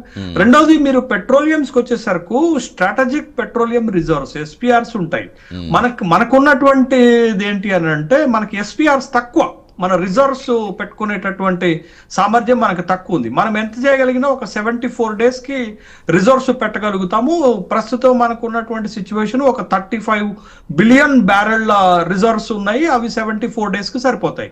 బట్ ఈ లోపల అక్కడ హార్మోజ్ లో మనకు వచ్చే క్లియరెన్స్, మనం తెచ్చుకోగలిగేటటువంటి కంటైనర్స్ వల్ల మనకు కొంత తెచ్చుకోగలిగిన ఎంతైనా ఇబ్బందికరమైనటువంటి పరిస్థితి వస్తుంది. కాబట్టి ఆ పరిస్థితిని ఎదుర్కోవటానికి భారత ప్రభుత్వం దగ్గర ఉన్నటువంటి ఆల్టర్నేటివ్ ప్లాన్స్ ఏంటది? ఆల్టర్నేటివ్ ప్లాన్స్ లో ఏంటి అని అంటే, ఇప్పటికే చైనాకు వెళ్తున్నటువంటి ఒక 7 కంటైనర్స్, ఒక 7 నౌకలు భారత్ వైపుకి రష్యాకు సంబంధించినవి వస్తున్నాయి. ఎందుకనంటే అక్కడ ఉన్నటువంటి మనకున్నటువంటి ఆంక్షలని తొలగించారు. ఒక 30 days అమెరికన్ గవర్నమెంట్ పర్మిషన్ ఇచ్చింది కాబట్టి ఈజీగా తీసుకోవచ్చు అనేటటువంటి ఒక ప్రత్యామ్నాయం, ఒక ఆల్టర్నేటివ్ మనకు కనపడుతుంది.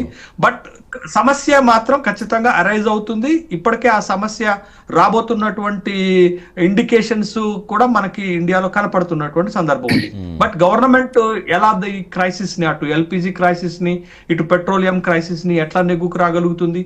తరువాత వచ్చేటటువంటి ఇంకో కొన్ని క్రైసిస్, ఇందాక ఫెర్టిలైజర్స్, సిమెంట్ పరిశ్రమలు, ఐరన్ సంబంధించినటువంటి పరిశ్రమలు, తర్వాత మీకు పెట్రోలియం సమస్య వచ్చిన తర్వాత ట్రాన్స్పోర్ట్ ప్రాబ్లమ్స్ వస్తాయి, నిత్యావసర సరుకుల ధరలు పెరిగిపోవటం, ఇవన్నీ కామన్ గా ప్రతి దగ్గర యుద్ధం జరిగే దగ్గర ఎక్కువ వస్తాయి. వాటి మీద డిపెండ్ అయినటువంటి కంట్రీస్ దగ్గర ఎంతో కొంత ఆ ప్రభావం కనపడుతుంది.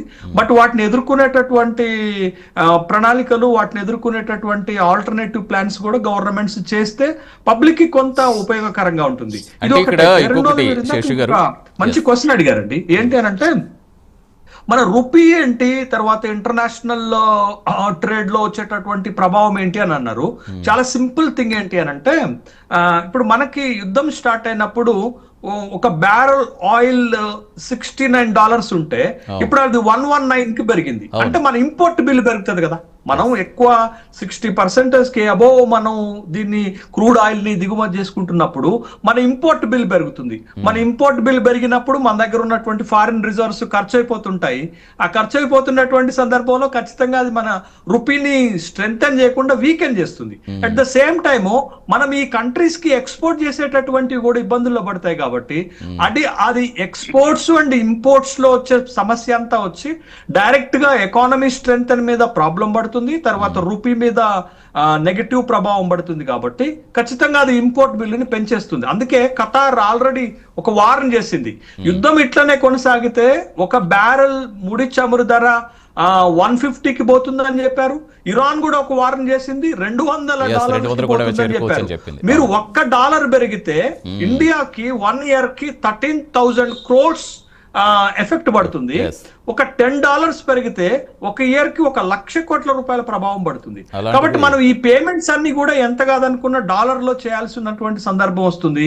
అది ఖచ్చితంగా మనకు ఉన్నటువంటి ఫారిన్ ఎక్స్చేంజ్ రిజర్వ్స్ పైన ప్రభావం పడుతుంది. మనం 728 ఫారిన్ రిజర్వ్స్ మనకి ఏర్పడుతున్న క్రమంలో మనం ఎక్కువగా ఇంపోర్ట్ బిల్లును కోల్పోతాం. కాబట్టి ఈ ప్రభావం పడుతుంది. ఇప్పుడు రష్యాతో ఇష్యూ వచ్చినందుకే, అమెరికాకి రష్యాతో ఇష్యూ వచ్చినందుకే, రష్యాతో ఇష్యూ వచ్చినందుకే ఆయిల్కి సంబంధించి 30 రోజుల ఆంక్షలు రకరకాలుగా పెట్టారు అమెరికా. ఇప్పుడు ఇరాన్ తోటి మన సన్నిహితం కూడా సాధ్యం అవుతుందా ఒకవేళ ఇన్ కేస్ వార్ కంటిన్యూ అయితే? ఇప్పుడు ఇరాన్తో సన్నిహితంగా ఉన్నాం కాబట్టి ఇరాన్ మనకి వెసులుబాటు ఇస్తుంది. ఇన్ కేసు అమెరికా బదులు ఇంకేం పెట్టే అవకాశం ఉందా ఆంక్షలు మనకి? ఇప్పుడు ఆ పొజిషన్ లో అమెరికన్ గవర్నమెంట్ లేదు. మనం యాక్చువల్ గా మనం ఈ అమెరికా తోటి ట్రేడ్ డీల్ కుదరక ముందు, తర్వాత మనకి ఈ ప్రతీకార సుంకాలు, రెసిప్రోకల్ టారిఫ్స్ మన పైన వేసేటటువంటి సందర్భంలో మనకి ఉక్రెయిన్ వార్ స్టార్ట్ అయిన తర్వాత మనం రష్యా నుండి క్రూడ్ ఆయిల్ మన అవసరాల్లో 38% మనం ఇంపోర్ట్ చేసుకుంటున్నాం. బట్ మనం గ్రాడ్యువల్ గా కొంత తగ్గించాం. ఎందుకంటే అమెరికా తోటి ట్రేడ్ డీల్ అవసరం ఉంటుంది. తర్వాత ఈ శాంక్షన్స్, ఆంక్షలు మన పైన పెట్టడం, ఈ రెసిప్రోకల్ టారిఫ్స్ తగ్గేటటువంటి క్రమంలో కొంత మనం గ్రాడ్యువల్ గా తగ్గించుకుంటూ వచ్చాము. బట్ ఇప్పుడు ఉన్నటువంటి సిచ్యువేషన్, పరిస్థితి మారినాయి కాబట్టి ఆల్టర్నేటివ్ గా మనకి గల్ఫ్ కంట్రీస్ నుంచి వచ్చేటటువంటి అవకాశం లేదు. కాబట్టి మనము రష్యా నుండి మళ్ళా గతంలో ఎంత తీసుకున్నామో 38% సప్లైస్ తీసుకున్నామంటే ఇప్పుడు పెంచుకునేటటువంటి అవకాశం కూడా ఉంటుంది. బట్ అది ఎంతైనా గానీ మన పూర్తి అవసరాలను తీర్చేటటువంటి స్థాయిలో ఉండదు. రెండోది మనకి ఖచ్చితంగా ఇప్పుడు మనకి ఏమి వార్త వస్తుంది, రష్యాకి మేలు చేస్తుంది అమెరికన్ తీసుకున్నటువంటి నిర్ణయం అనేటటువంటి విషయం వస్తుంది కదా. మనకి గతంలో చాలా చీపెస్ట్ ప్రొవిజన్ ఉంటే రష్యా ఇప్పుడు మార్కెట్ ప్రకారం కనుక వస్తే ఆ విధంగా మనకి ఇంపోర్ట్ బిల్ పెరుగుతుంది కదా, అదొక సమస్య ఉంటుంది. తర్వాత మీరు ఇందాక ఒక కీలకమైన అంశం అడిగారు. సార్ అక్కడ ఇజ్రాయెల్ లో ఉన్నారు కాబట్టి చెప్తున్నారు, బట్ మనకు కూడా ఇప్పుడు ఉన్న వార్ లిమిటెడ్ వారే కదా. లిమిటెడ్ వార్ లో తోటి టార్గెటెడ్ వార్ ఉంది. టార్గెటెడ్ వార్ అంటే ముందు మిలిటరీ బేస్ల పైన చేశారు, తర్వాత మీకు ఆయిల్ రిఫైనర్స్ పైన చేస్తున్నారు, తర్వాత ఇట్ ఎక్స్టెండ్ చేసుకుంటూ వస్తున్నారు. మీరు చూడండి ఇజ్రాయెల్ లో కూడా నిన్న ఇరాన్ చేసినటువంటి దాడి హైఫా రిఫైనరీ మీదనే దాడి చేశారు. బట్ ఈ ఆ నివాసాల రవి గారు ప్రస్తుతం మీరు ఇండియన్స్కి ఎలాంటి భరోసా ఇస్తారు? అట్ ద సేమ్ టైం ఇప్పుడు ఆ ఇంపాక్ట్ ఇక్కడ మన ఆర్థిక వ్యవస్థ ఎలా చూపిస్తుందో మనం మాట్లాడుకుంటున్నాం. అసలు ఇజ్రాయెల్ మీద ఎలా ఉందంటారు? మీరు నమ్మరండి, ఇజ్రాయెల్ చరిత్రలోనే చాలా స్ట్రాంగ్ ఉంది ఇప్పుడు ఇజ్రాయెల్ కరెన్సీ. నమ్ముతారా మీరు? ఓకే, ఇజ్రాయెల్ హిస్టరీలో ఇంత స్ట్రాంగ్ కరెన్సీ లేదు. మనము పక్క దేశాల్లో యుద్ధం జరిగితే మన కరెన్సీ వాల్యూ పడిపోతుంది, నిత్యావసరాలకు ఇబ్బంది అవుతుందని మనం ఆలోచిస్తున్నాం. రైట్. లాస్ట్ 20 years లో 4.2 ఉండే $1 కు ఇప్పుడు 3.1 ఉంది. యుద్ధం జరిగితే ఇంకా స్ట్రాంగ్ అవుతుంది. కారణం ఏంటి? వాళ్ళ డాలర్ నిల్వలు, వాళ్ళ ఆదాయ మార్గాలు డిఫెండ్ అయిన దేని మీద ఉన్నాయి? ఇన్నోవెన్స్ మీద. ఈ మనకు ఏమంటారు సార్, మన ఇండియాకు అమ్ముతున్నటువంటి ఈ యుద్ధ సామాగ్రి ఉంటారు కదా, వీటి మీద వాళ్ళ ఆదాయ మార్గాలు ఉన్నాయి కాబట్టి వాళ్ళకి ఎఫెక్ట్ లేదు. ఖచ్చితంగా ఇండియా కూడా ఇలా ఆదాయ మార్గాలు పెంచుకోవాలా, డాలర్ ఈ ఇన్ఫ్లో పెంచుకోవాలా. మన ఇండియన్స్ సేఫ్ గా ఉన్నారు, మీరు చాలా ధైర్యంగానే కనిపిస్తున్నారు. అదే ధైర్యం మిగతా వాళ్ళు కూడా పంచండి. డెఫినెట్ గా మీరు ఇచ్చిన మెసేజ్ మేము కూడా ప్రజలకు ఇస్తాం. Thank you so much Ravi గారు జాయిన్ అయినందుకు. శేషు గారు, రఘురామ్ పాత్రుని గారు, thanks for joining in debate. అండి మొత్తానికి యుద్ధం ఎక్కడ జరుగుతుంది దాని ప్రభావం మన పల్లె మీద అయితే చూపిస్తుంది. సో ఇవే కారణాలు అంతర్జాతీయ కారణాలు సాగుగా చూపకుండా దీని ప్రత్యామ్నాయ మార్గాలు ఆలోచించి సామాన్యుడిపై భారం పడకుండా ప్రభుత్వాలు ఆలోచించాలని కోరుకుందాం. ఇది ఇవాళ prime debate. Keep watching prime 9. అర్థమవుతోంది. సో ఒక పక్క ఇటు స్ట్రెయిట్ ఆఫ్ హోర్మజ్ క్లోజర్ లో ఉంది. స్ట్రెయిట్ ఆఫ్ హోర్మజ్ లోని సెలెక్టివ్ గా భారత్ లేదంటే ఇరాన్ కి ఇటు చైనీస్ షిప్స్ కానీ ఫ్రెండ్లీ నేషన్స్ అయినటువంటి